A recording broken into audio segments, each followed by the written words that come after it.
Continuando la formación que la diócesis quiere ofrecer a través de los cursos básicos de pastoral, vamos en esta tarde a abordar el curso básico 4 de pastoral con 5 temas que creemos importantes desde el proyecto global de pastoral y que son transversales también a nuestro caminar pastoral en nuestra diócesis. El primer tema es la conversión pastoral. Recordemos que este concepto, categoría teológica, ya lo habíamos abordado en el curso básico número 2 de pastoral. Ahora vamos a hacer esta reflexión desde el proyecto global de pastoral. Primeramente, y así lo vamos a ir haciendo sucesivamente en los demás temas, tenemos que ubicar en qué numerales aparece el tema de la conversión pastoral. Aquí va a ser muy importante para entender y profundizar más este taller, este curso, tener nuestro documento, nuestro proyecto global en las manos, y entonces vamos a ir resaltando algunas características que nos menciona ya el mismo documento. En el numeral 146 dicen los obispos: creemos que la conversión pastoral en nuestra iglesia, que debe fundamentarse en una sólida espiritualidad cristológica, eclesial y guadalupana. Aquí entonces nos hacen referencia que la conversión pastoral tiene 3 fundamentos. ¿Cuáles van a ser? Una sólida espiritualidad cristológica, eclesial y guadalupana. En el numeral 148 del mismo documento vamos a encontrar otros rasgos precisamente respecto de la conversión pastoral. La conversión que anhela nuestro corazón surge también de la comprensión profunda sobre qué es evangelizar, cómo se evangeliza y cuál es su fin. Recordemos que en la cuarta conferencia del Episcopado Latinoamericano se hablaba ya de la nueva evangelización que exige la conversión pastoral. Es una de las exigencias, por lo tanto, nos vuelve a resaltar que la iglesia existe para evangelizar. Y por lo tanto, una actitud que tenemos que asumir para cumplir de forma permanente esa tarea es la conversión pastoral. Y como dice el mismo documento, la conversión pastoral toca a todo y toca a todos. De ahí que no solamente las personas, sino también las estructuras. Y por último, retomaremos el numeral 192, precisamente, que vuelve a resaltar algunas características del tema de la conversión. La situación actual de nuestro pueblo nos apremia a asumir compromisos urgentes y responsables, concretizados en opciones pastorales firmes y valientes. Como obispos, junto con los presbíteros y diáconos, somos también, por nuestro bautismo, parte del pueblo de Dios, y unidos a esta grave fuerza, que son también los fieles laicos, los consagrados y consagradas, queremos emprender nuestra misión con gran esperanza y renovado entusiasmo, inspirados en el proyecto global de pastoral. Renovar nuestro entusiasmo, nuestra actitud, nuestro ardor misionero, nuestra pasión por anunciar el Evangelio, es la invitación que nos hacen los obispos. Entonces, repasando y ubicando los numerales con el tema de la conversión pastoral, ¿qué es conversión? Decimos, la conversión implica o tiene 2 dimensiones: conversión personal, que se enfoca al cambio de actitudes, y la conversión pastoral de acciones. Recordemos que las dimensiones fundamentales de la conversión, como lo vimos en el curso básico número 2, es pensar como Jesús, juzgar como Jesús y vivir como Jesús. A esto podemos decir que la conversión pastoral tiene un fundamento bíblico, porque se ha reconocido como una necesidad y también tiene mucha importancia dentro del magisterio de la Iglesia. Por lo tanto, asumir la conversión pastoral nos implica y nos compete a cada uno de nosotros. Y es donde podemos afirmar que la conversión es un proceso permanente que dura toda la vida. Aún en cada etapa dentro del arco de la vida, estamos invitados a renovarnos, a hacer un cambio, a una nueva ubicación ante los nuevos escenarios, los nuevos desafíos que nos van presentando. Por eso es necesaria la conversión de todos los implicados en la misión pastoral de la iglesia. Y cuando hablamos de todos, hablamos de todos los agentes del pastoral, empezando por los obispos, los presbíteros, la vida consagrada, los laicos. Todos estamos invitados a vivir esta experiencia permanente de conversión. Y retomando ya lo que el Papa Francisco dice en el Evangelii Gaudium, numeral número 1, la alegría nace y renace en el encuentro con Jesucristo. No olvidemos que Jesús inicia su misión con esas palabras: el tiempo se ha cumplido, el reino de Dios está llegando, conviértanse y crean en la buena nueva, en la buena noticia. De ahí la invitación y el llamado a la conversión. Y queremos resaltar esto: es una invitación, un llamado.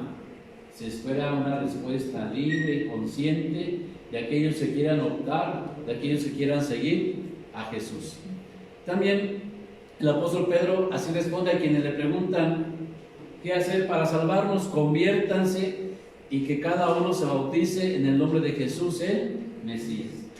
Es un cambio de vida, es un cambio de corazón. Por eso le pedimos, o le tenemos que siempre pedir al Señor que nos dé un corazón grande para amar, un corazón grande para vivir. Y en esa experiencia permanente, ¿verdad?, de encuentro con Jesús, entonces iremos descubriendo lo que el Señor nos pide. Ya el Concilio de Jerusalén marca algunas pautas para una conversión pastoral.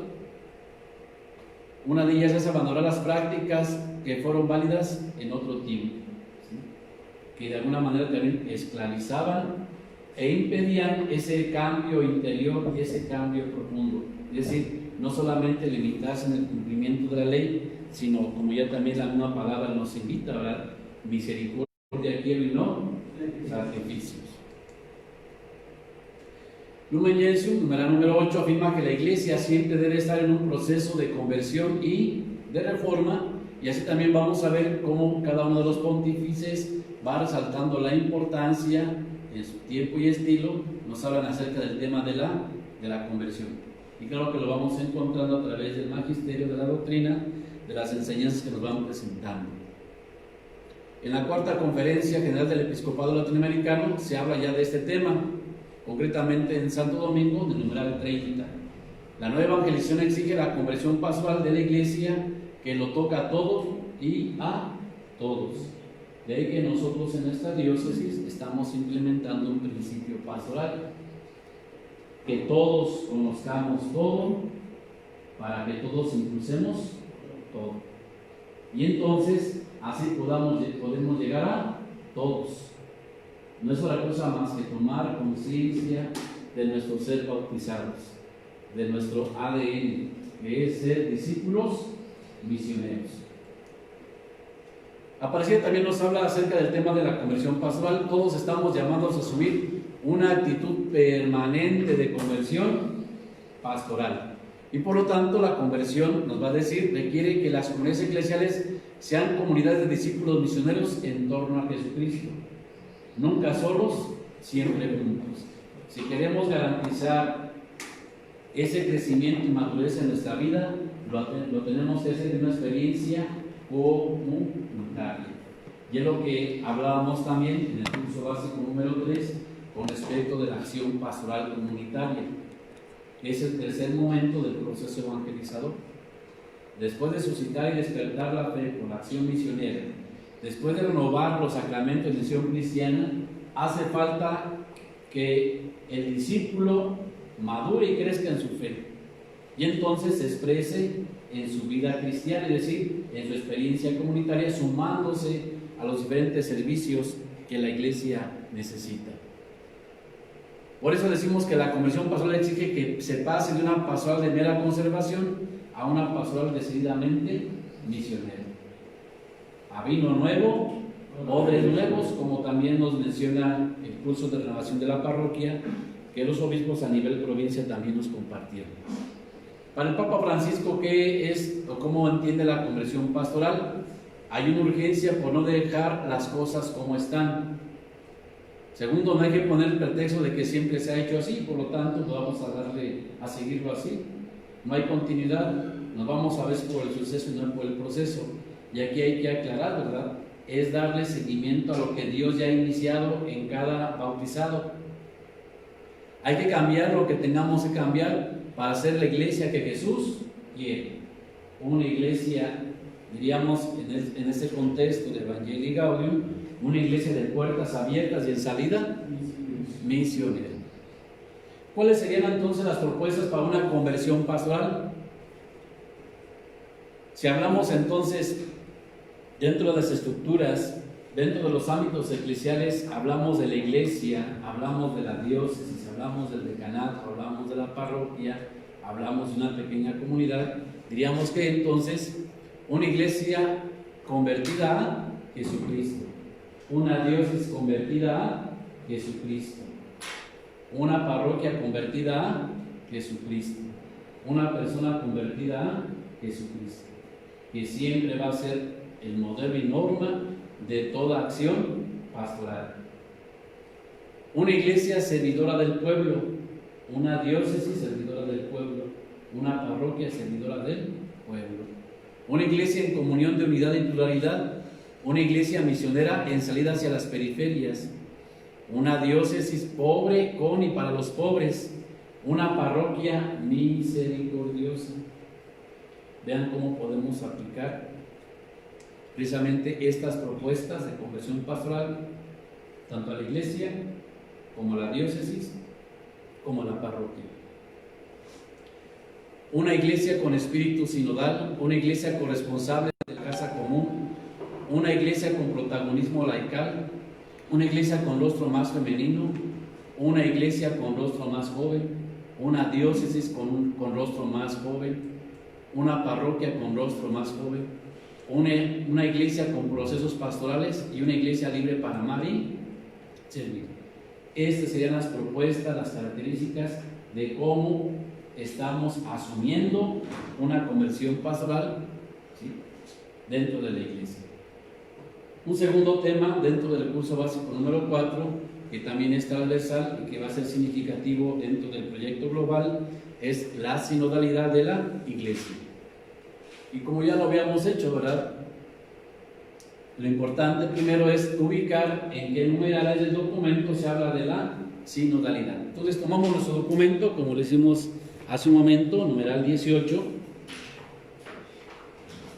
Solamente tomaremos algunos.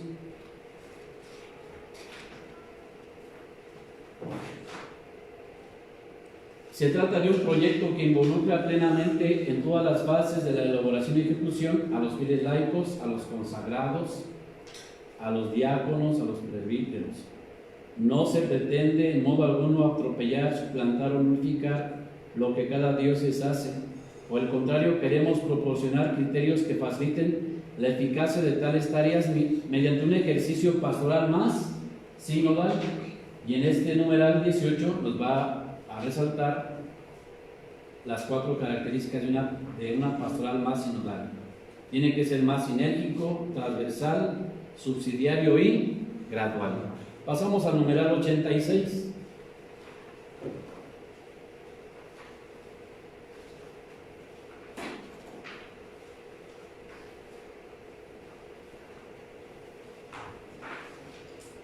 Como pastores de esta porción del pueblo de Dios, consideramos que toda esta realidad expresada y reconocida nos hace conscientes de los grandes desafíos que tenemos en la Iglesia y en México a corto, mediano y largo plazo. Tenemos que establecer también esos criterios en el alcance de los objetivos, precisamente con el fin de transformar esta realidad, con el objetivo también de dar respuesta a esos desafíos en ese ejercicio del discernimiento. Así podemos ir profundizando otros numerales que nos hablan acerca de este tema. Por lo tanto, es muy importante entender que cuando ejercitamos o hacemos operativa la sinodalidad, vamos a romper algunos vicios que nos impiden realizar la iglesia comunión. ¿Cuáles son esos vicios? Ya lo mencionábamos también en el curso básico número 1. El individualismo y el capillismo. Se parte de intereses propios y de costumbres, no se toma en cuenta las necesidades de las comunidades ni de los hermanos. Recordemos aquí uno de los elementos claves de lo que es pastoral.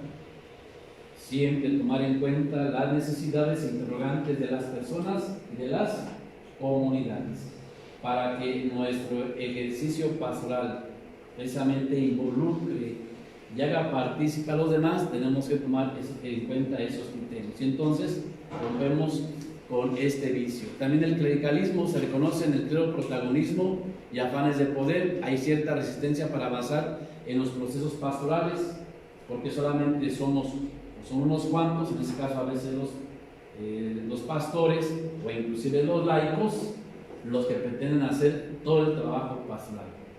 Como un ejemplo, vamos a hacer la programación pastoral, pero como yo me siento indispensable y tengo la visión de que los demás no pueden sumar nada y no pueden aportar, entonces yo hago la programación parroquial sin tomar en cuenta a quién, a los demás. Eso es el clericalismo.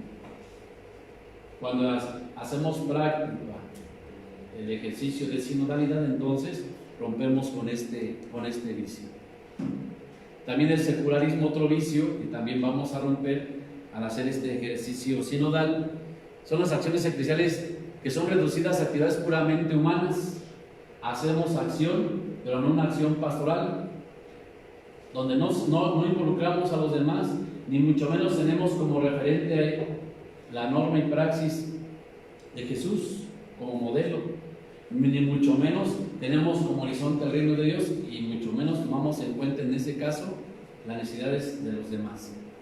Queremos medir todo en una perspectiva pragmática, es decir, solamente hacemos actividades por hacer, sin que éstas tengan una repercusión, sin que éstas provoquen que precisamente faciliten o susciten o despierten o revitalicen el encuentro con Jesús.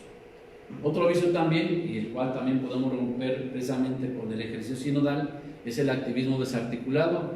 Realizar muchas actividades sin entender cómo embonan en un proyecto coherente. Hace un momento compartíamos cómo todas las temáticas de las peregrinaciones al Tepeyac siempre están iluminadas, sostenidas, orientadas desde el mismo objetivo, propuesta que hemos determinado en el caminar pastoral de nuestra diócesis. Por lo tanto, dice el Papa Francisco, el camino de la sinodalidad es el camino que Dios espera de la Iglesia del tercer milenio.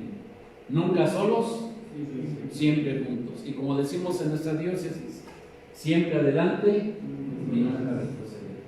Hoy, en ese tercer milenio, en ese cambio de época, un signo visible, una expresión pública de que somos una iglesia comunión, se tiene que expresar en la sinodalidad. El Santo Padre Francisco, en su discurso por la conmemoración del 50 aniversario de la institución del Sínodo de los Obispos, nos da luces sobre el tema de la sinodalidad. ¿Sí? ¿Qué es sínodo? Caminar juntos. Y ya como lo mencionábamos, para que en esa experiencia de caminar juntos vayamos encontrando las posibles soluciones o nuevas rutas a los nuevos desafíos, nuevos escenarios que vamos viviendo. Decimos que es un concepto fácil de expresar y decir, pero también no tan práctico, porque vienen también las formas como tenemos que hacerlo operativo. Es aprender a valorar, reconocer lo que el otro puede aportar en esa experiencia. Una iglesia, por lo tanto, sinodal es una iglesia que escucha. Uno en escucha de los otros y todos en escucha del Espíritu Santo. Ya decíamos en el tema del discernimiento, curso básico número 3. Hay que siempre buscar lo que tenemos que hacer y lo que tenemos que rechazar, siempre para hacer la voluntad de Dios. Pero tenemos que tener también esa apertura a escuchar a Dios, esa disponibilidad también a dejar que el Espíritu, ¿verdad? El Espíritu Santo nos ilumine, nos hable, nos ayuda a encontrar esos caminos nuevos que vamos a recorrer juntos. Sínodo es una palabra antigua muy venerada por la tradición de la Iglesia, compuesta por la preposición sin y el sustantivo por dos, que indica el camino que recorren juntos los miembros del pueblo de Dios. ¿Cómo vamos a aprender a ejercitarnos en la sinodalidad si no somos capaces de integrarnos a la experiencia que otros han recorrido? Ahora, antes de sumarnos a esa experiencia, tengo que ser consciente de que ¿Qué voy a aportar? ¿Cómo voy a enriquecer esa experiencia de los demás? Y lo diríamos en un contexto de formación, si estoy dispuesto también a caminar con los demás. Es como cuando vamos a la peregrinación, ¿verdad? Siempre va todo el contingente, pero siempre van los que no quieren llevar ninguna norma, los que quieren caminar solos porque saben que pueden llegar más pronto. Aquí siempre es esa invitación a caminar y recorrer juntos el camino. Por lo tanto, también se nos presentan 3 puntos sobre la sinodalidad. La sinodalidad debe expresarse en la escucha de la palabra y la celebración de la Eucaristía y la fraternidad de la comunión y la corresponsabilidad y participación de todo el pueblo de Dios, que van a ser referentes fundamentales, básicos, que precisamente van a renovar la actitud de querer caminar con los demás. Escuchamos la palabra de Dios, habla Señor, que tu siervo escucha. Y una experiencia que garantiza que podemos descubrir lo que Dios nos invita de sus palabras, hacerlo en comunidad. La Eucaristía es una asamblea, es el pueblo de Dios que se congrega para celebrar los misterios de Dios, pero somos un pueblo que celebra, que vive precisamente este momento de acción de gracias comunitario. Vivir la fraternidad de comunión, reconociendo y valorando lo que el otro pueda aportarnos. Y en ese caso entonces también la corresponsabilidad y la participación de cada miembro de la iglesia. En estas actitudes también se refleja ya la sinodalidad.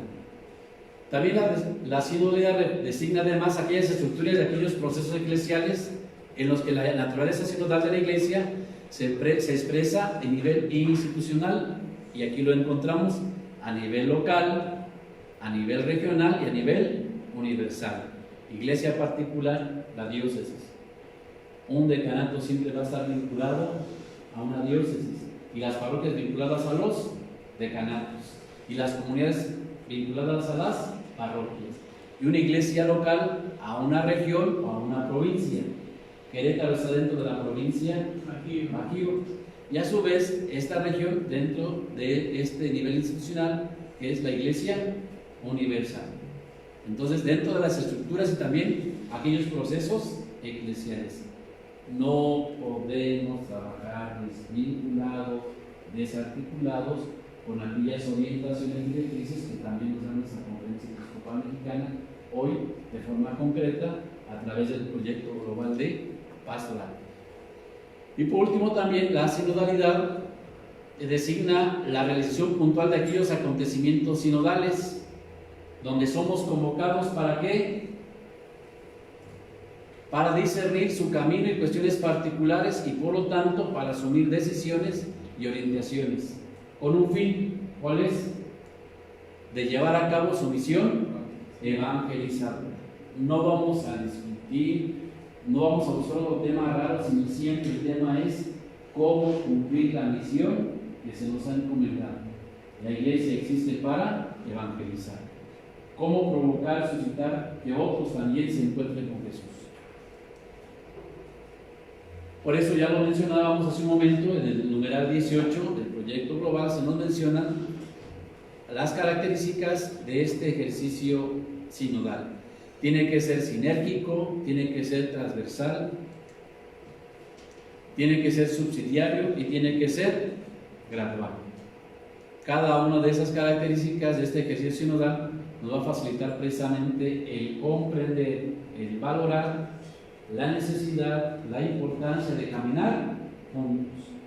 Y en esa primera característica encontramos este aspecto sinérgico, la diversidad de los esfuerzos que cada uno realiza, integrados siempre en un trabajo y con una dirección común. Por lo tanto, vamos a impulsar una pastoral articulada, que es una característica de una pastoral renovada. No cada quien por su camino, no con objetivos diferentes.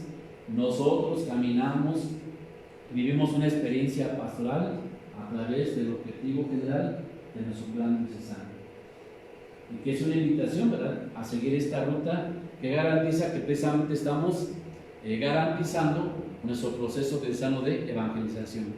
También este ejercicio sinodal tiene que tener como característica la transversalidad, donde la diversidad de conexiones, dimensiones y otras instancias de organización eclesial asumen un problema que involucra a quienes, a todos.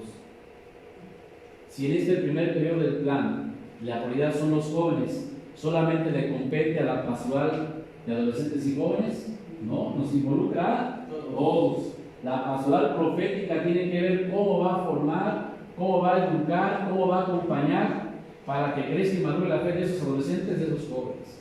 La pastoral litúrgica tiene que buscar, la pastoral litúrgica, medios celebrativos donde el joven se sienta parte de la celebración, donde experimente ese gozo de encontrarse con Jesús, y por lo tanto una formación litúrgica para adolescentes y para jóvenes. La pastoral social tiene que provocar acciones, estrategias que sensibilicen al joven en la importancia de poder colaborar en la transformación de la realidad con diferentes ejercicios de voluntariado juvenil o de apostolado en servicio de los demás. Y así sucesivamente. No se diga de la pastoral de vocaciones y ministerios, que tienen que ayudar al joven en esa búsqueda y crecimiento de su fe, para dar una respuesta al proyecto que Dios tiene para ellos.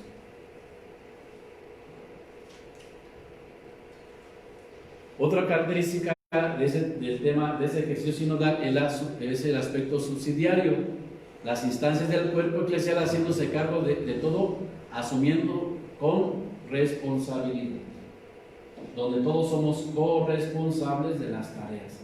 No es que yo como comisión tenga que hacer la tarea que se realiza en la parroquia.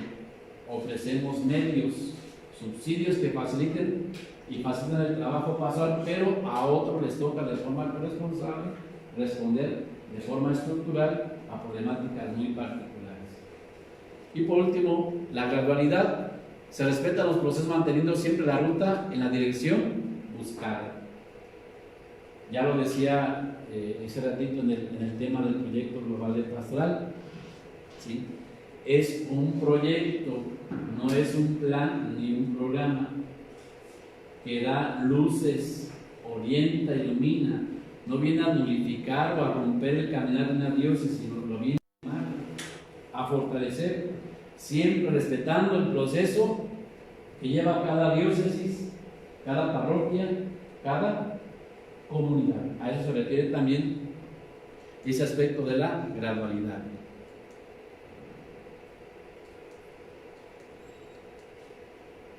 Pasamos ahora a un tercer tema, también transversal del proyecto global de pastoral, que es el tema de la piedad popular.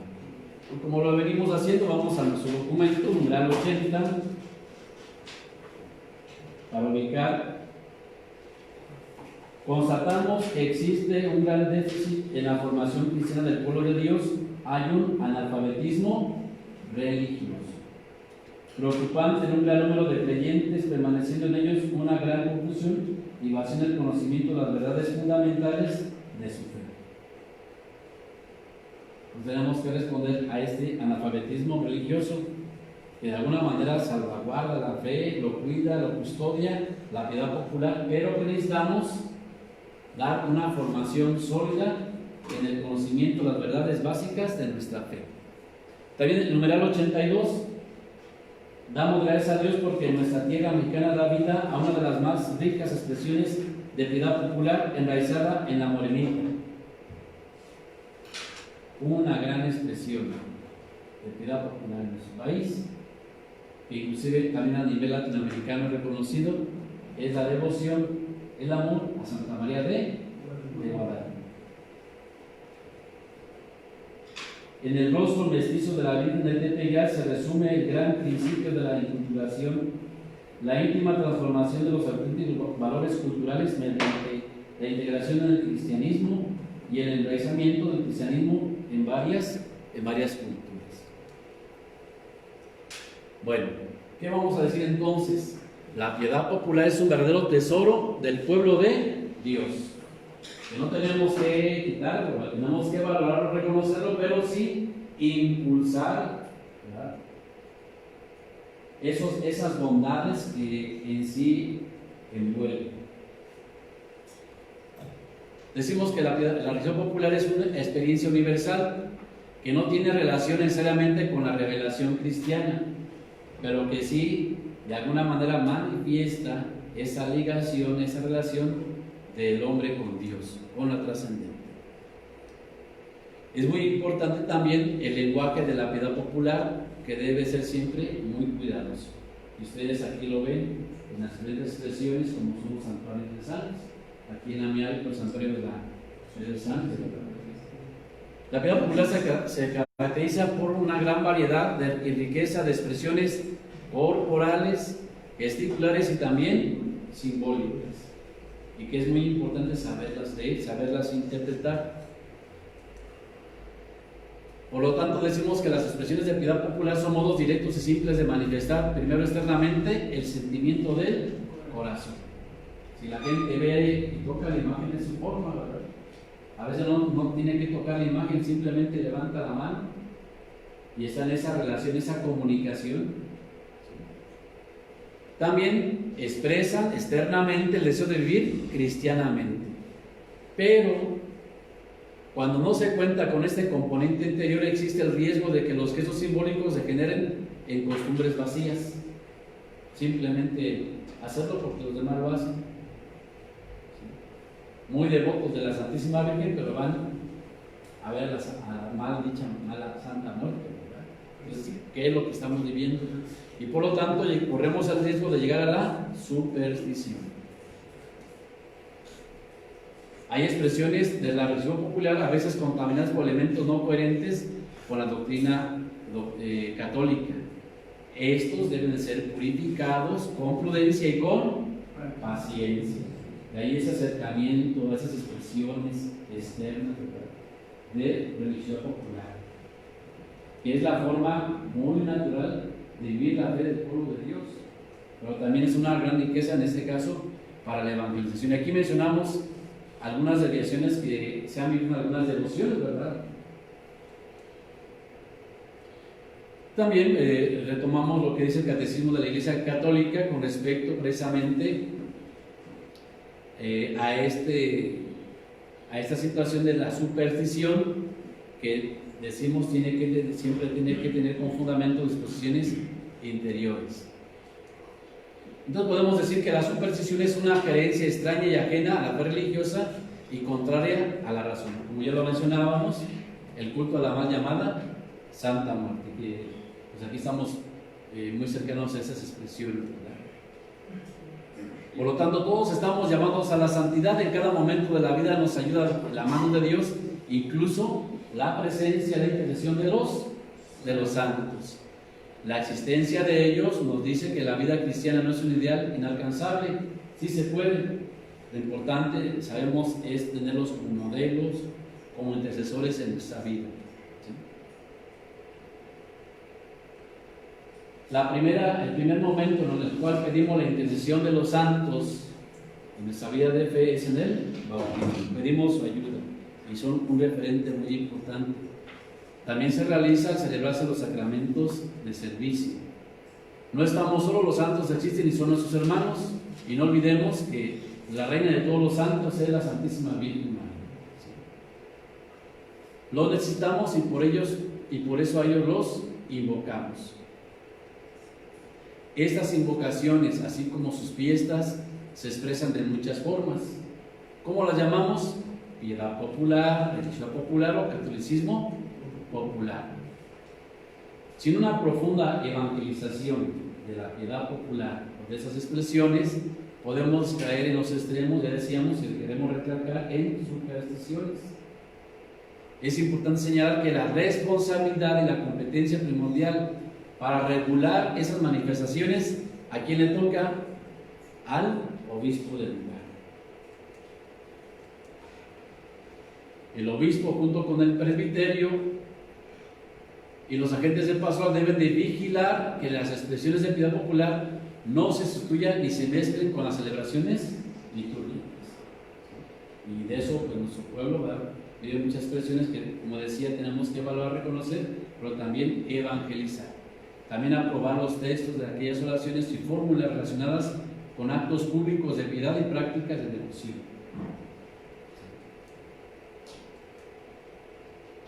Toda cultura y todo grupo social necesita purificación y maduración, como lo resalta Evangelii Gaudium, numeral 16. Para entender esta realidad hace falta acercarse a ella con mirada de buen pastor que no busca juzgar sino amar. Acuérdense, tenemos que entender ese lenguaje simbólico que la misma piedad popular nos comunica, ¿verdad? Como decían hace ratito, ¿verdad? Precisamente pasó una buena interpretación de qué es lo que nos quieren transmitir. En la piedad popular, el numeral 126 de Evangelii Gaudium, por su fruto del Evangelio inculturado, subyace una fuerza activamente evangelizadora que tenemos que valorar, que es una ruta pequeñita, pero que tenemos que saber aprovechar precisamente para saber cómo el Espíritu Santo está actuando en la vida de las personas. Sí. Y nos hacemos algunas preguntas ante esta realidad, ante esta situación.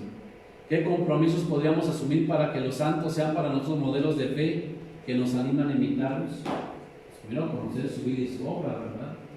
Y saber cuáles son sus virtudes, inclusive el lugar que ocupan dentro de la iglesia, inclusive pues profundizar algún documento importante. ¿Qué prácticas de piedad popular valoramos más como expresión de una fe verdadera? Todas aquellas hacia las advocaciones de la Santísima Virgen, hacia los santos, especialmente hacia los apóstoles, algunas un poquito desviadas como la de San Juditas, ¿verdad? Que también tenemos que tener cuidado. ¿Cómo podemos enriquecer nuestras propias devociones con signos y prácticas de piedad popular? Pues primero reconociéndolas, ¿sí?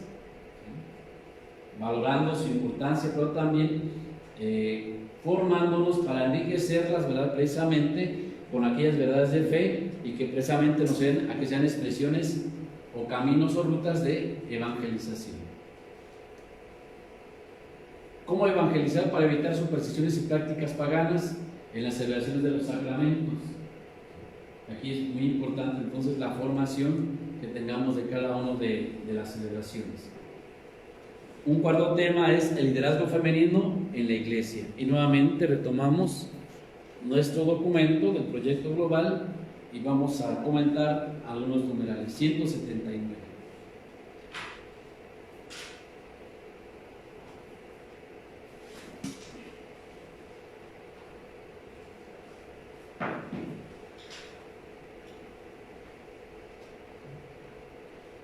Especial atención merece valorar y promover la imprescindible presencia de la mujer en la vida eclesial, su enorme aporte en la evangelización de las familias y su apoyo constante en las catequesis de nuestras comunidades. Un porcentaje significativo de un gran recurso que tenemos en las parroquias y no en materias humanas son las mujeres. Son las mujeres. Y ya lo mencionaba el documento, ¿verdad? Su enorme aporte en la evangelización de las familias y en su apoyo constante en la catequesis de nuestras comunidades. Numeral 41 nos habla precisamente del reconocimiento de la dignidad del hombre y de la mujer.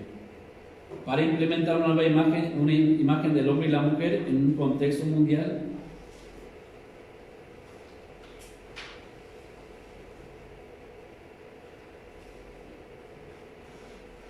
y luego en el numeral 53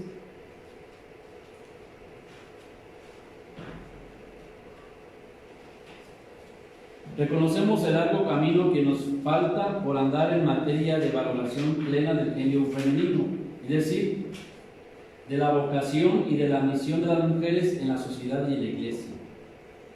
No podemos posponer una vez más su plena incorporación social, la vigencia de sus derechos y la acogida de su aporte propio y específico para la construcción de una sociedad más humana y una iglesia más fiel a la novedad del anuncio cristiano. Y así otros numerales que también retoman ese tema con respecto del liderazgo de la mujer en la vida de la iglesia. ¿Cuál es la situación de la mujer entre nosotros, en nuestras familias, en la comunidad, en la misma iglesia? Todavía encontramos señales de machismo, de marginación, de opresión, de violencia contra la mujer. Hay excesos en el proceso de liberación de la mujer. Podemos encontrar como un texto iluminador el de Juan 4, 5, 42, Jesús y la mujer samaritana. Se entabla un diálogo. Se describe el diálogo entre Jesús y la samaritana. Se describe ese resultado del diálogo entre la persona de la samaritana. Y vemos viendo una respuesta, ¿verdad? Ya decíamos, para un acompañamiento de Jesús con respecto a la mujer, valorando su dignidad, pero también ayudándole a responder situaciones muy concretas que ella vive.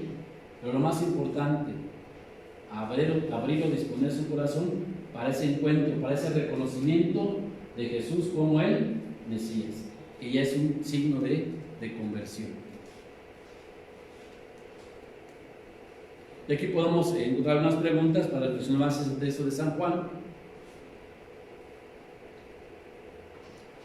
En el Evangelio de San Juan aparecen las mujeres en 7 momentos fundamentales. A ellas se les atribuye funciones y misiones concretas, y aquí encontramos los textos y las características que de alguna forma también Jesús resalta con respecto de sus funciones y de sus misiones.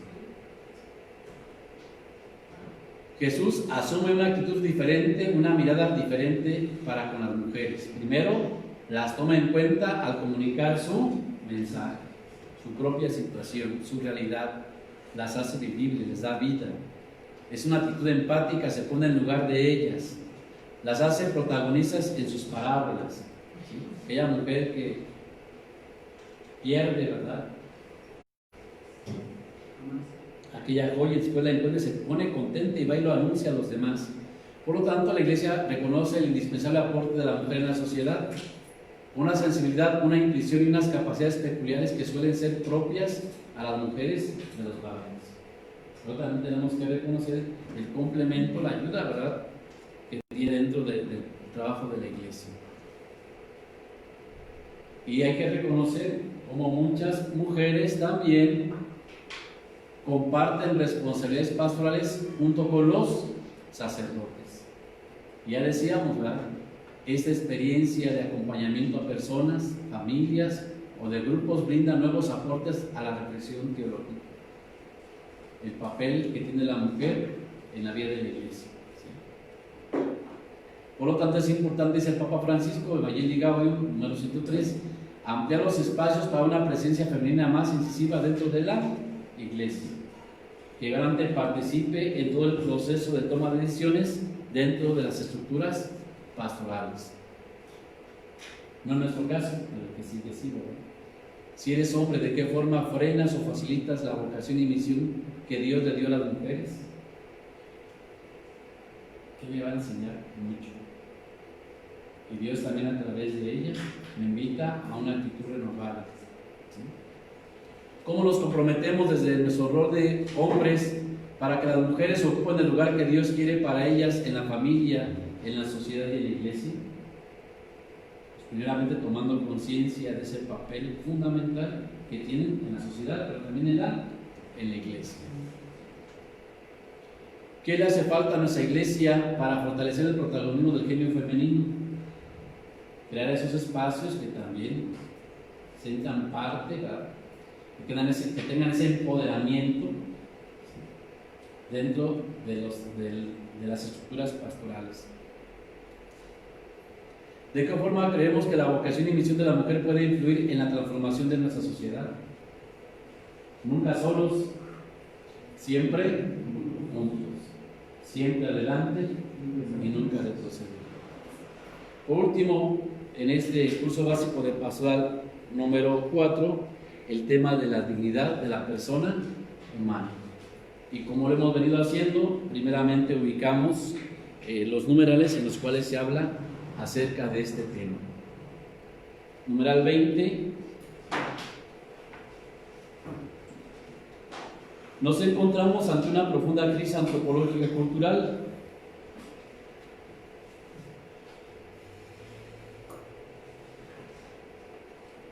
En el numeral 21,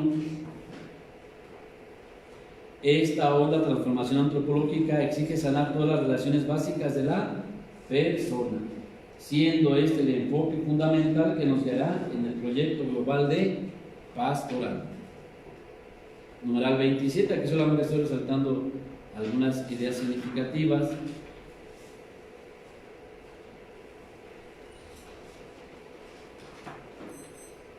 Destacar, ¿verdad?, todo el avance científico y tecnológico que ha traído esta nueva etapa de la humanidad y que está enmarcado siempre en el camino para hacer más digna y plena la vida de las personas. Y hoy encontramos en esta pandemia, ¿verdad?, a pocos meses ya hay propuestas de vacunas. Antes, años, y mucha gente, miles, morían. La ciencia siempre al servicio de la humanidad. Y así otros números que también señalan ese tema. Hoy nos encontramos que hay conductas personales y estructuras sociales que contradicen el principio de la dignidad humana. Estamos ante lo que llamamos una crisis antropológica.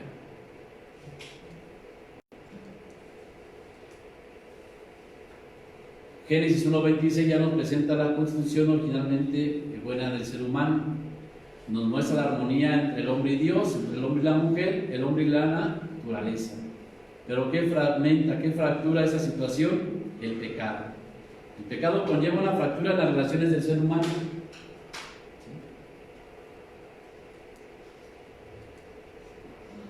Por lo tanto, la relación humana podemos decir que de cara a Dios se cumple cuando reconocemos a Cristo en el hermano y somos capaces de servirlo en sus necesidades. De ahí la importancia de la sensibilidad, dice el Papa Francisco, ¿verdad? En este mar de indiferencia tenemos que ser hijas de misericordia. Y ahora nos invita de forma muy puntual a practicar las obras de misericordia, tanto corporales como espirituales. Y es una forma muy sencilla, hasta callar como el grano de mostaza, de hacer visible el reino de Dios. Cuando no solamente me preocupo por el otro, sino también me ocupo por él. No olvidemos, ya decía San Irineo, la gloria de Dios es que el hombre viva. La vida del hombre es contemplar siempre a Dios. Al contemplar a Jesucristo, descubrimos en todo ser humano la belleza, la grandeza y la dignidad de su ser, como nos presenta el proyecto global número 172.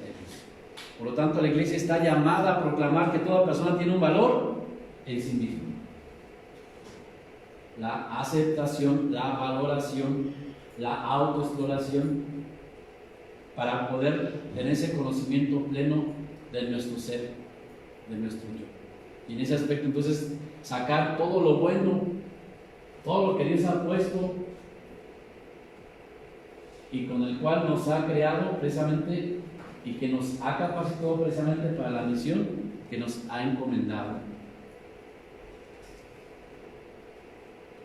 Gaudium et Spes habla sobre el hombre, dice: el misterio del hombre solo se esclarece en el misterio del Verbo encarnado, es decir, en Jesucristo, creados a imagen y semejanza de Dios. El pecado que viene a romper esa relación entre Dios y el hombre, entre la misma naturaleza.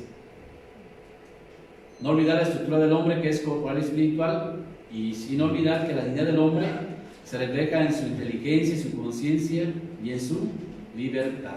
Claro, no podemos renunciar a este misterio del hombre, que es la muerte. Redentores Hominis de San Juan Pablo II también subraya la centralidad de la dignidad humana.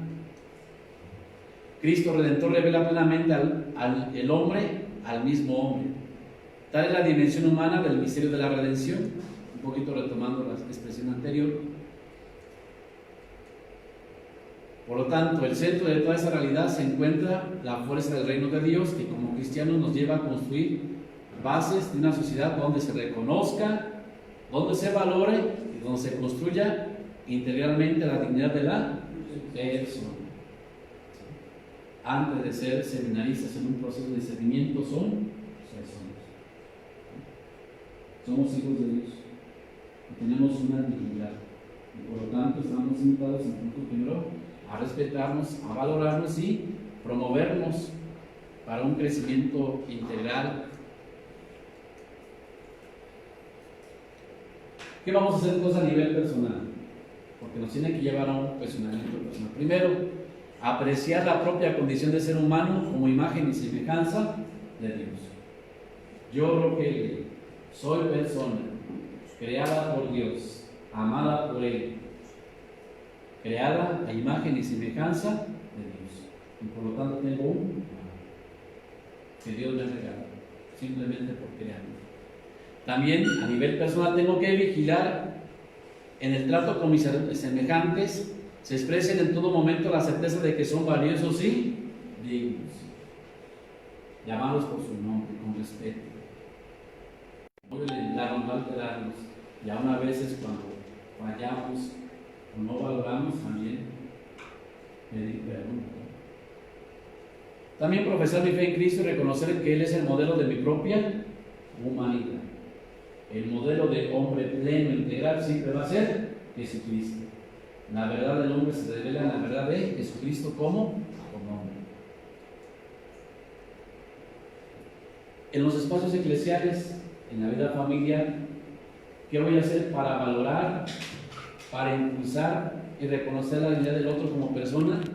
Primero, reconocer el valor personal de cada uno de los miembros, su riqueza y su originalidad en la gran diversidad. No somos iguales en la familia, somos diferentes y cada uno puede aportar, enriquecer precisamente ese entorno familiar. En las pequeñas comunidades y grupos, que todos sean tomados en cuenta, respetados y valorados, que se exprese entre todos un ambiente de caridad fraterna. Ya va a hablar Emanuel. Entonces vamos a hablar con Emanuel, no está aquí. Vamos a hablar con Emanuel y todos nos enriquecemos, que todos estemos aportando. Y claro, en ese sentido, ¿verdad? Que todos seamos tomados en cuenta. ¿Se acuerdan? Hace rato mencionábamos algunos de los problemas que viven los adolescentes jóvenes. Uno de ellos es la timidez, otro de ellos es la inseguridad y otro la poca aceptación. A veces por no romper esos miedos nos cohibimos y si algo me equivoco, tenemos que crear ese ambiente de caridad para sabernos, para reconocer que el otro nos puede aportar, pero también se sienta en esa confianza para poder hablar. Y a veces nuestra propia inseguridad nos hace precisamente replegarnos y decir, yo no participo, ¿no? Tenemos que crear, y yo quiero resaltarlo mucho, este aspecto, ¿verdad? Las pequeñas comunidades o grupos. Somos facilitadores, impulsamos que el otro crezca cuando todos nos sentimos responsables. Cuando a cada quien le damos un tiempo de calidad en esa convivencia. Digo, porque son espacios eclesiales muy importantes, ¿eh? La familia, ya venimos, pero ahorita ¿dónde estamos? En una pequeña comunidad. ¿Y cuánto van a? Puede ser 5 años, 7 años, o va a ser su comunidad para siempre. En espacios eclesiales, a nivel parroquial, favorecer el trato cortés entre todos, desde la persona que llega a la notaría, desde el que llega a la celebración, desde el abuelito que no puede caminar, y así. Y el compromiso solidario con todos, a nivel diocesano e instancias intermedias, garantizar que la persona sea el eje en torno al cual quieren las decisiones y las acciones eclesiales. Todo en bien de las personas. Todo siempre buscando su promoción, promoviendo su dignidad. Con unos actores de la sociedad, ¿cómo lo vamos a hacer? Dar testimonio de que el bien de todo ser humano es parte de mi fe cristiana. Segundo, respaldar activamente las iniciativas que promueven la dignidad de la persona humana en todo el arco de la vida, como en esos días lo vivimos en nuestro país. Participar solidariamente en la defensa de los derechos humanos, manifestarnos en las instancias de participación social a partir de la convicción cristiana sobre el valor de la persona. Vean cómo una de las preocupaciones fundamentales y que va a ser un eje en el cual tendríamos que redireccionar, orientar todo nuestro quehacer pasar y del cual tiene que partir toda acción, siempre tiene que ser la persona, en sus necesidades, en sus interrogantes fundamentales, porque es con la persona, desde la persona y para la persona con la cual vamos a realizar nuestra acción pastoral.